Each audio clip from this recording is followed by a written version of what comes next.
అటువంటి వర్గం నాకు జరగడం నా అదృష్టం. నేను చాలా అదృష్టాన్ని చెప్పొచ్చు ఈ విషయంలో మాత్రం.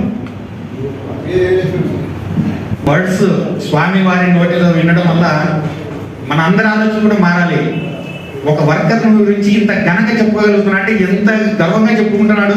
ఇది కదా కావాల్సింది మనకు. అట్లాగే మన వర్కర్స్, సీనియర్ వర్కర్స్లో 20 సంవత్సరాలు దాటి ఒకే ప్రెస్ లో పనిచేసిన వాళ్ళు ఇంకా ఎవరైనా ఉంటే కూడా వాళ్ళకు కూడా సన్మానం ఏర్పాటు చేసినారు అసోసియేషన్ వాళ్ళు. దయచేసి 20 years ఒకే ప్రెస్ లో పనిచేసిన వాళ్ళు ఎవరైనా ఉంటే చేతులెత్తండి.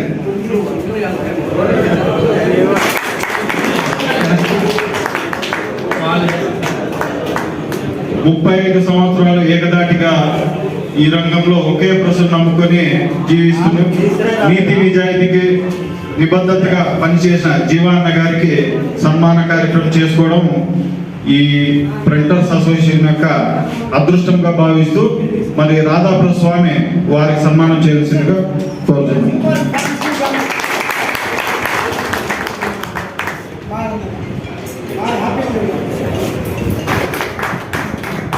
వాళ్ళ ఓనర్ గారు ఎంత ప్రేమతో ఆయన చూసుకోవడం తప్ప ఆయన సన్మానం చేయాలనే ఆలోచన రావడం అనేది చాలా గొప్ప విషయం.